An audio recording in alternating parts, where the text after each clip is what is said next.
¿De dónde proviene? El pasado no tiene poder sobre mí. Está bien.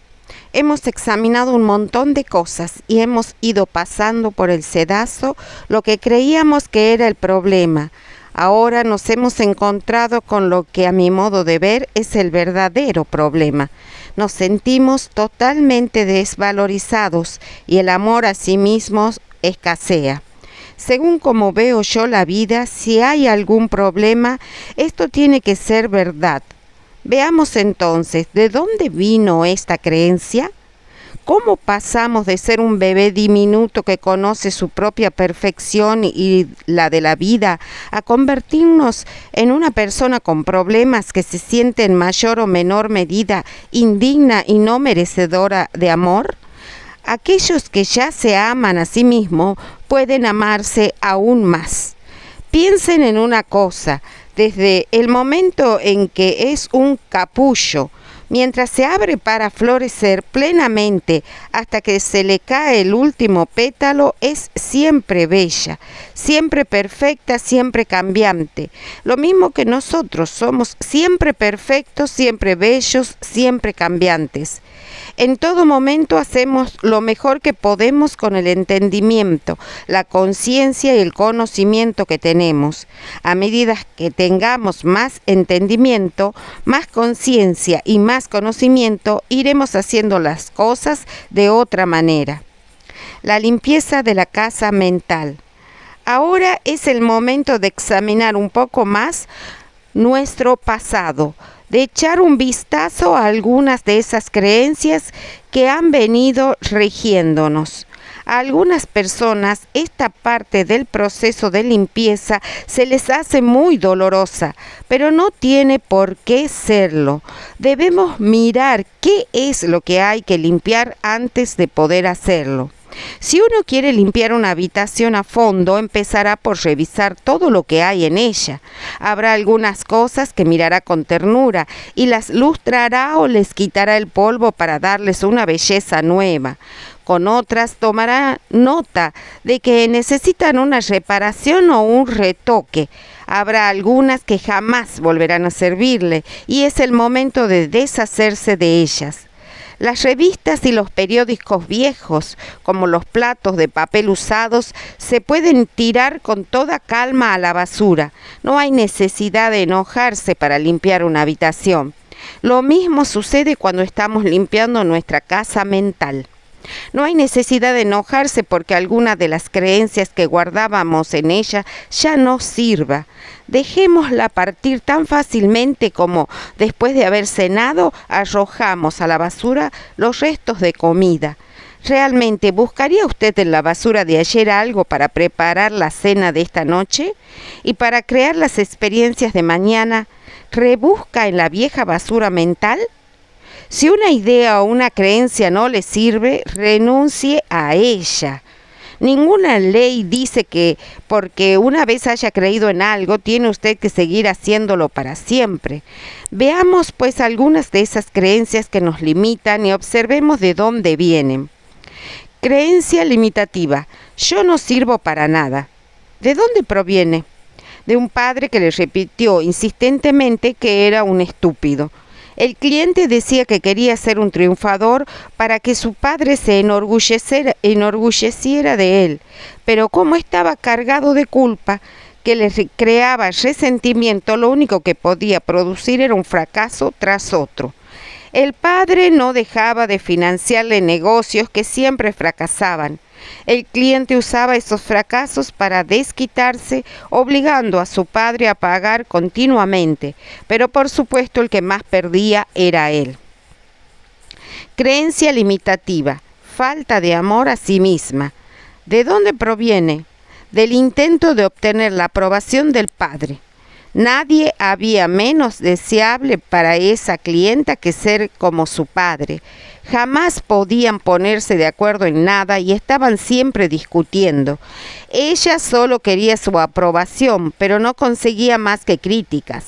Estaba llena de dolores físicos, exactamente como su padre, pero no se daba cuenta de que el enojo que sentía era la causa de los dolores, tal como le sucedía también a su padre. Creencia limitativa: la vida es peligrosa. ¿De dónde proviene? De un padre asustado. Otra clienta veía la vida como algo hosco y duro. Reírse era difícil para ella y cuando lo hacía temía que le sucediera algo malo. La habían criado con la amenaza de que si te ríes te lo harán pagar. Creencia limitativa: no sirvo. ¿De dónde proviene? De sentirse abandonado y descuidado. Al cliente se le hacía difícil hablar. El silencio se había convertido en su modo de vida. Acababa de dejar las drogas y el alcohol y estaba convencido de su inutilidad. Su madre había muerto cuando él era muy pequeño y lo había educado una tía que muy rara vez le hablaba, a no ser para darle alguna orden. De modo que el muchacho creció en silencio, hasta comía solo y sin hablar, y día tras día permanecía solo en su habitación en silencio. Había tenido un amante que era también un hombre taciturno. Ambos pasaban la mayor parte del tiempo juntos sin hablar. Cuando aquel hombre murió, mi cliente volvió a quedarse solo. Ejercicio: mensajes negativos. El ejercicio siguiente consiste en apuntar en una hoja grande de papel todas las cosas que sus padres decían que estaban mal en usted. ¿Cuáles eran los mensajes negativos que usted oía? Concédase el tiempo suficiente para recordar tantos como pueda. Por lo general, con 1 hora está bien. ¿Qué le decía sobre el dinero y sobre su cuerpo? ¿Qué le decían del amor y de las relaciones? ¿Qué le decía sobre su capacidad creadora? ¿Cuáles eran las cosas limitadoras o negativas que le decían? Si puede, considere objetivamente estos puntos y dígase con qué de ahí es de donde proviene esta creencia. Ahora busque otra hoja de papel para profundizar un poco más. ¿Qué otros mensajes negativos oyó usted de pequeño? ¿De sus parientes? ¿De sus maestros? ¿De sus amigos? ¿De figuras de autoridad? ¿De su iglesia? Escríbalo todos. Tómese su tiempo. Esté atento a las sensaciones corporales que vaya teniendo. En esas hojas de papel están las ideas que necesita hacer desaparecer de su conciencia. Son esas creencias las que le hacen sentir que no sirve. Véase como a un niño. Si pusiéramos a un niño de 3 años en medio de la habitación y empezáramos a gritarle, diciéndole que es un estúpido, incapaz de hacer nada bien, que debe hacer esto y no hacer lo otro, y que se fije en los desastres que provoca, y de paso le diéramos algún que otro golpe, al final tendríamos un chiquillo asustado, que se sienta obedientemente en un rincón, o un rebelde que destroza cuanto tiene a su alcance. El niño mostraría una de esos dos comportamientos, pero jamás llegaríamos a saber qué potencial tenía. Si al mismo niño le decimos cuánto lo queremos y cuánto nos importa, que nos encanta el aspecto que tiene y que es simpático e inteligente, que nos gusta su manera de hacer las cosas y que está bien que cometa errores mientras aprende y que estaremos siempre a su lado en cualquier situación, entonces el potencial que muestre ese niño nos dejará alucinados. Todos llevamos dentro un niño de 3 años y con frecuencia nos pasamos la mayor parte del tiempo gritándole y después nos preguntamos por qué nuestra vida es como es. Si tuviera usted una amiga que siempre la critica, ¿querría estar cerca de ella? Quizás de niño lo trataron así. Es una pena, pero eso fue hace mucho tiempo. Y si ahora es usted quien opta por tratarse de la misma manera, es más triste aún. De modo que ahora tenemos ante nosotros una lista de los mensajes negativos que oíamos de niños. ¿Qué correspondencia hay entre su lista y lo que siente que está mal en usted? ¿Son casi iguales? Probablemente sí. Como base del guión de nuestra vida, usamos aquellos primeros mensajes. Todos somos niñitos buenos y aceptamos obedientemente lo que ellos nos dicen que es verdad. Sería muy fácil limitarse a culpar a nuestros padres y ser víctimas durante el resto de nuestra vida, pero no sería muy divertido y ciertamente no nos sacaría del atolladero. culpar a la familia. Echar la culpa a alguien es una de las maneras más seguras de seguir con un problema. Al culpar a otros, renunciamos a nuestro poder. Entender las cosas nos permite distanciarnos del problema y controlar nuestro futuro. El pasado no se puede cambiar, pero el futuro va siendo configurado por lo que pensamos hoy.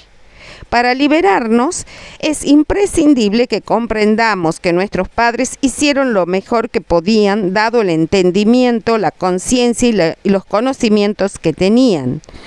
Cada vez que culpamos a alguien, dejamos de hacernos responsables de nosotros mismos.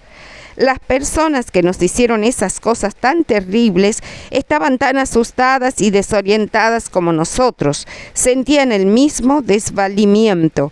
No tenían la menor posibilidad de enseñarnos nada más que lo que a ellos les habían enseñado. ¿Qué sabe usted de la niñez de sus padres? Especialmente antes de los 10 años. Si todavía le es posible averiguarlo, pregúnteles. Si puede saber algo de cuando ellos eran niños, les será más fácil entender por qué hicieron lo que hicieron y ese entendimiento le aportará compasión. Si no lo sabe y ya no puede averiguarlo, procure imaginarse cómo puede haber sido. ¿Qué clase de infancia puede crear un adulto así? Usted necesita saberlo por su propia libertad. Porque no puede liberarse mientras no los libere. No puede perdonarse mientras no los perdone. Si les exige perfección, también se la exigirá a sí mismo y será durante toda su vida un desdichado. Elegimos a nuestros padres. Yo estoy de acuerdo con la teoría de que elegimos a nuestros padres. Las lecciones que aprendemos suelen armonizar perfectamente con las debilidades de los padres que tenemos. Creo que todos vamos haciendo un viaje interminable a través de la eternidad. Venimos a este planeta para aprender determinadas lecciones que son necesarias para nuestra evolución espiritual. Escogemos nuestro sexo, el color de nuestra piel, nuestro país y después buscamos los padres que mejor puedan reflejar las pautas que han de regir nuestra vida. Hacemos nuestras visitas a este planeta como quien va a la escuela. Si uno quiere hacerse esteticista, va a una escuela de esteticistas. Si quiere ser mecánico, a una escuela industrial. Si quiere ser abogado, a una facultad de derecho. Los padres que hemos escogido esta vez son la perfecta pareja de expertos en lo que hemos decidido aprender. Cuando crecemos, tenemos tendencia a señalar a nuestros padres con un dedo acusador, reprochándoles: mirad lo que me hiciste, pero yo creo que los escogemos. Escuchar a los demás. Cuando éramos pequeños, nuestros hermanos y hermanas mayores eran dioses para nosotros. Y es probable que si ellos eran desdichados, se desquitaran con nosotros, física o verbalmente. Quizás nos dijeran cosas como: le diré a mamá o a papá lo que hiciste. Infundir culpa. Tú eres una mocosa y no puedes hacer eso. Eres demasiado estúpido para jugar con nosotros. También es frecuente que los maestros nos hayan influido mucho. En 5º grado, la maestra me dijo enfáticamente que yo era demasiado alta para ser bailarina. Yo le creí y dejé de lado mis ambiciones en ese campo hasta que ya fue demasiado tarde para encarar profesionalmente la danza. ¿Comprendía usted que las pruebas y las notas no servían más que para ver cuánto sabía usted en un momento dado? ¿O era un niño que sentía que lo medían y lo que medían era su propio valor? Nuestros primeros amigos comparten con nosotros nuestra propia información errónea sobre la vida. Nuestros compañeros de escuela pueden herirnos profunda y duraderamente con sus burlas. Mi apellido cuando iba a la escuela era Luney y los chicos solían llamarme lunática. También los vecinos tienen su influencia, y no solo por sus observaciones, sino también porque en casa nos reprendían con un: ¿qué dirán los vecinos?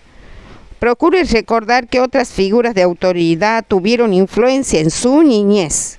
Y por cierto que están las afirmaciones energéticas y muy persuasivas que nos llegan mediante los anuncios de la prensa y la televisión. Demasiados son los productos que se venden haciéndonos sentir que si no los usamos nos falta clase o somos tontos o pobres. Todos estamos aquí para trascender nuestras primeras limitaciones, sean estas las que fueren.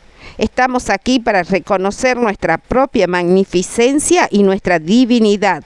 No importa lo que ellos nos hayan dicho, usted tiene sus propias creencias negativas para superar y yo tengo que superar las mías.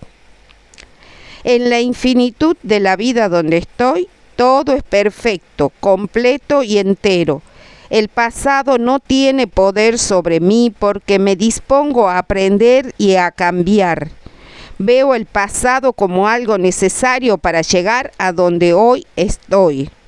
Me dispongo a empezar desde donde me encuentro ahora a limpiar las habitaciones de mi casa mental. Sé que no importa por dónde comience, y por eso ahora empiezo por las habitaciones más pequeñas y más fáciles, y de esta manera no tardaré en ver los resultados. Me fascina estar en mitad de esta aventura, porque sé que nunca volveré a pasar por esta experiencia. Me dispongo a liberarme. Todo está bien en mi mundo.